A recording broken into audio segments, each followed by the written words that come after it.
So hello dear student, কেমন আছো? I hope প্রত্যেকে শুধু ভালো না, ভীষণ ভালো আছো। স্ক্রিনের ওপর জ্যামিতির একটা কোশ্চেন দেখা যাচ্ছে, তাই না? প্রশ্নটা কি আগে পড়ে দেখবো। বলেছে দেখো, দুটো সুষম বহুভুজ বাহুর সংখ্যা যথাক্রমে n-2 এবং n+1, বেশ, তাদের বহিক কোণের বিয়োগফল 27 ডিগ্রি হলে n এর মান কত? চল, সাপোজ এদিকে আমি প্রথম বহুভুজটা নিয়ে গল্প করব। এর বাহু কত বলেছে? n-2 বলেছে, ওকে। আর এদিকে এর বাহু সংখ্যা কত বলেছে? n+1 বলেছে। হ্যাঁ, ঠিক। এর বহিক কোণটা সাপোজ ধরে নিচ্ছি আমি থিটা, আর এর বহিক কোণটা ধরে নিচ্ছি কত? আলফা। বোঝা গেল? এটা কোশ্চেনে কি বলে দিয়েছে দেখো, দুটো বহিক কোণের বিয়োগফল 27 ডিগ্রি। এই লিখলাম 27 ডিগ্রি। কোনো অসুবিধা রয়েছে না? এবারে থিটা মানে কি, আলফা মানে কি, এই গল্পটা একটু করে নিই। আমরা বহিক কোণ সমান কি জানি? বহিক কোণ সমান 360 degree divided by N, N মানে বাহু। হ্যাঁ, ঠিক। তাহলে এখানেও আলফা সমান কি? 360 degree divided by N, N for বাহু। বোঝা গেল? চলো তাহলে এবার ক্যালকুলেশন শুরু করি। থিটার জায়গায় মানটা লিখবো 360 ডিগ্রি বাই এন। এন বলতে বাহু, বাহু এখানে কত? n-2। চলো পুট করে দিলাম। আচ্ছা, এখানটা এন লিখলে বুঝতে অসুবিধা হবে, সেই জন্য বাহু লিখছি। এটাও বাহু করে দিলাম। মাইনাস আলফা মানে কত? 360 degree divided by n+1 equal to 27 degree. Okay, no problem. দুই জায়গা থেকে 360 ডিগ্রিটা আমি কমন নিই, তাহলে অঙ্কটা করতে সুবিধা হবে। 1 তাই করলাম। বেশ, আশা করি এখানটা প্রত্যেকের বোঝা গেছে।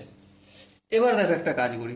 এবার এই 360টা আমি কিছু করব না, এটা ভগ্নাংশের যোগ বিয়োগ করবো। লসাগু n-2 into n+1। So n-2 দিয়ে ভাগ করবে, n-2 ইন্টু n+1। তো n-2 কেটে যাবে, তাহলে কি পড়ে থাকবে? n+1। এবার দেখো মাইনাস বসালাম, এখানে ব্র্যাকেট শুরু করব। n+1 কেটে গেল, তাহলে n-2টা থাকলো equal to 27 degree divided by 360 degree. Okay, no problem. এবার দেখো ব্র্যাকেটটা তুলবো, এটা গুণ টুন করে দেবো। n-2 সঙ্গে n গুণ করলে n², n এর সঙ্গে 1 গুণ করলে +n, -2 সঙ্গে n গুণ করলে -2n। তাহলে কি হবে? -n হবে। -2 + 1 গুণ করলে কি হয়ে যাবে? -2 হবে।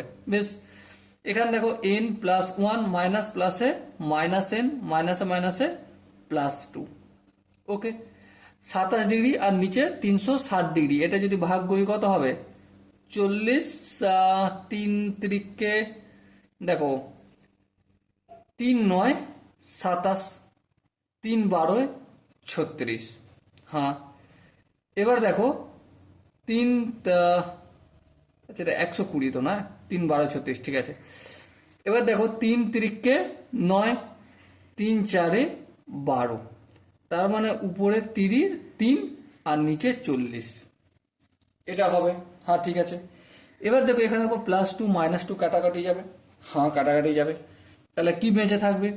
বেঁচে থাকবে উপরে 1 আর 2 যোগ করলে 3 হয়, আর নিচে যেমন আছে থাকলো। আর এই 3টাকে এদিকে পাঠালে এখানে 3 হয়ে যাবে, এখানে 40। আর এই n² n-2 এটাকে এখানে পাঠালে এখানে চলে যাবে, n² n-2।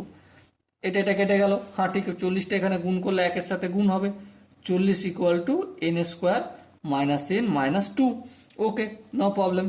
এখানে দেখো 40টা না করে অপোজিট সাইডে নিয়ে গেলে কি হয়ে যাবে? n² n-2 ছিল, আবার -40 হবে। এটা প্লাস ছিল, মাইনাস হবে, তাহলে কি হবে? -42। এবার দেখো সিম্পলি কাজ করবো, n² 6-7 42, তাহলে 7n + 6n -42। মিডলটা ফ্যাক্টর করছি, তাই না? দুই জায়গা থেকে n কমন নেবো, তাহলে n-7 হবে। এখান থেকে 6 কমন নেবো, তাহলে n-7 হবে। তো কি পেলাম আমি? n-7 ইন্টু n + 6, তার মানে n ইকুয়াল টু 7 আর n equal to -6। So n এর ভ্যালু এটা কি হয়ে যাবে? রিজেক্ট হয়ে যাবে, কারণ বাহুর সংখ্যা কখনো মাইনাসে হতে পারে না। সো এটা হবে আমাদের আনসার। মাই ডিয়ার ওয়াটসন, এখানে যে চারটে অপশন আছে, চারটে অপশনের মধ্যে option B is that right answer. Okay, I hope প্রতিটা স্টেপ বোঝা গেছে।